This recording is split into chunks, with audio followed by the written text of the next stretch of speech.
Hey, Bryce, Chris Wyatt from Rugby Ascended here. I'll stay away from the Montevideo game. I know that's a bit painful there, but here's the question. The All Blacks bring something to the sport, that's spectacle that a lot of people who aren't familiar with rugby don't realize is out there. And that's before the game even starts. That's the haka. The last time that I recall that the Eagles faced a haka was the last game in Osaka in 2019 when Tonga came out for it.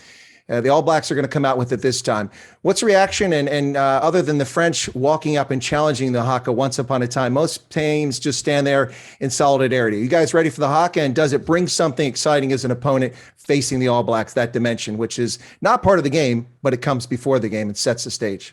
Thanks. Thanks, Chris. Yeah, it's really exciting. The haka is something known around the world. Even people that don't know what rugby is recognize the haka. And it's really exciting to watch them do that, because it means so much to them and their country, and it's something that we can take energy from as well. So it's real special, and we're excited to face it. Thank you, Brian. Sam, I know you're about to get on a plane for a god-awful long flight, so best flight there. It's a long trip, and welcome to the States when you get over here. Listen, a lot of folks might look at this and say, hey, the All Blacks are looking past the Eagles. They've had a rough patch here with some top competition coming off a Rugby World Cup qualifier. You might be looking past the Eagles because you've got Wales, Ireland, and France. That's going to be tough for you guys. But the All Blacks have uncharacteristically of late against the Springboks not had their best performances. We've seen a lot of uncharacteristic play. Not sure if that's just the layoff or what's happening. But let me ask this question. Are you concerned at all that folks might be focusing on the trip to the UK, or are you looking hard at the Eagles as serious competition? And just really quickly as a follow-up, will we see TJ Paranara leading the haka? Yeah, but to digest there, Chris, thank you. Look, I'll focus on the main part of the question, which was, are we looking past the Eagles, which is an absolute, the flat out no.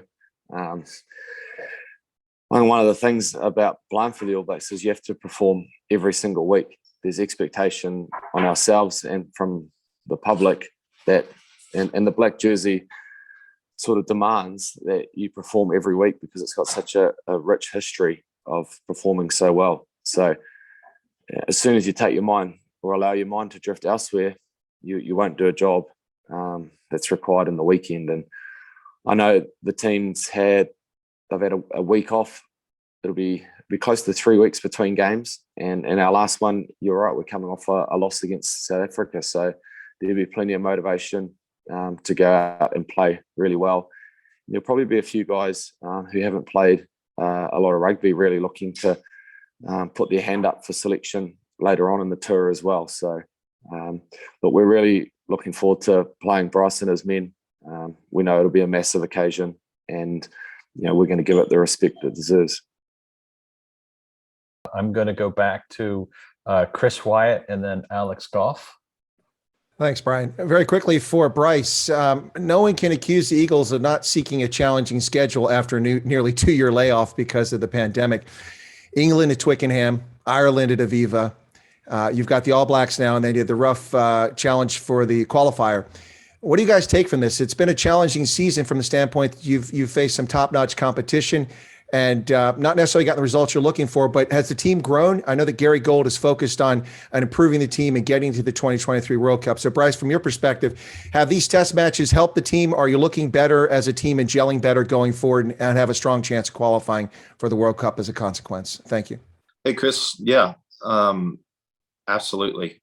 One of our union's biggest concern over the past, several years has been getting games against some of the top countries in the world. And now that we have it, we need to take the opportunity with two hands.